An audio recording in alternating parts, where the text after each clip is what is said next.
Hey, what's up guys? Welcome back to the channel. In this video, I have a very urgent request to make to all the people that own stock in Nikola. We just have a few days left until the deadline for the proxy statement about the share authorization for Nikola shareholders. And this is going to be critical in allowing Nikola to grow in 2022, 2023, and 2024. So I highly recommend that if you haven't already, make sure to cast your vote for all four proposals and ideally make sure that you vote yes for the second proposal.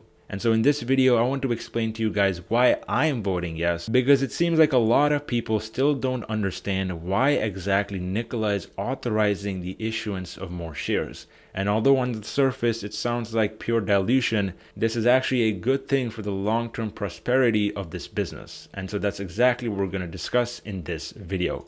But as usual guys, before we get into it, make sure to drop me a thumbs up and hit that subscribe button if you haven't already. So the first thing we want to discuss is why exactly is Nikola urging stockholders to vote now? And I'm not going to give you guys my take on this.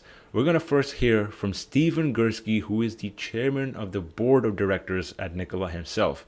Because it turns out on Friday last week, he actually gave us a fantastic message on YouTube directly to shareholders, which is very rare for a company, especially at such an early stage to do. And overall, I think it's a very good step in the right direction. So let's hear from himself right now. And finally, for a very important question, why should I vote for Proposal 2? A vote for Proposal 2 is very important. Approving this proposal would allow Nikola to increase the number of authorized shares of common stock and would provide us with increased flexibility to support, among other things, the growth of our business. We're excited about the many milestones we have reached at Nikola, and Proposal 2 will help to ensure that we continue moving forward toward our vision. I want to be crystal clear. There are only a few days left for you to vote, and we need everyone to vote now, no matter how many shares you own. Thank you so much for making your vote count and for helping to achieve Nikola's mission to make commercial transportation clean and sustainable into the future.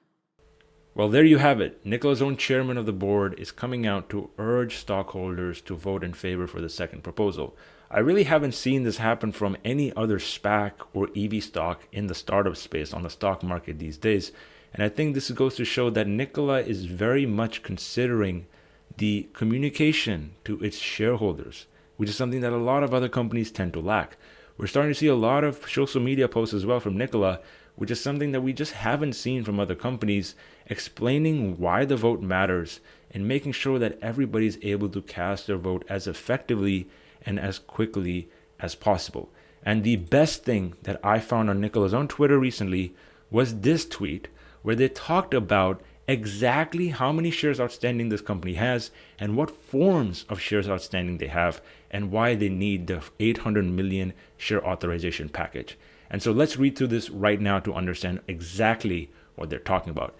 As you can see, around 600 million shares is the current authorized share count cap, with 495 million fully diluted shares, which includes 433 million shares outstanding and 62 million in options, RSUs, and warrants. Now, for those that don't know what these terms right here mean, these are essentially convertible stock options that can be issued in the future. These are often issued to employees and executives as compensation for the work that they've done, but also this can be issued to foreign investors in case they want to buy Nikola stock in the future in excess for debt in the short term. And as you can see, this also means that Nikola has approximately 71 million of reserved unissued shares. So this essentially is the share authorized minus the outstanding share count. And this is primarily available in their equity line of credit and the convertible notes. If you guys remember back in May, Nikola issued a very impressive 200 million share convertible debt offering to another company by the name of Antara Capital. And I told you guys why this is a good thing, because this is not direct dilution. Instead, this is future dilution because the Antara Capital management team believe that Nikola stock is going to be worth much more in the future. And that is why they're lending Nikola money right now. And instead of getting a repayment in cash, they're going to be repaid in stock down the future. And so this is not dilution like many people have said. Instead, this is a good thing, which shows confidence from foreign investors. And that is precisely what the 71 million of reserved and unissued shares really are. And so as you can see, that leaves Nikola right now with only around 33 million shares to issue to other investors. And so that's why the company needs to be able to issue more shares down the road. And that's why the authorized share count has to go up. Because as the investor demand for the company increases, because the company is already growing so much, they're going to need to be able to make sure that the demand is met.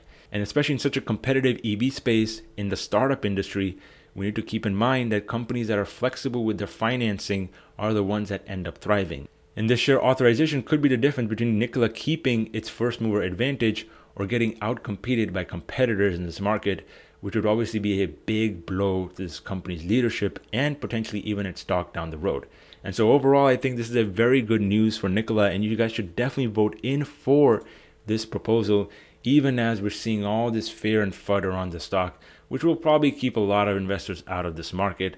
But as usual, the best money is always made when most people are running for the hills. And in my opinion, this is exactly the time that we're seeing for Nikola. If you guys want some perspective on how somebody like Tesla has increased its share outstanding, as you can see, at IPO, the company had around 461 million shares outstanding.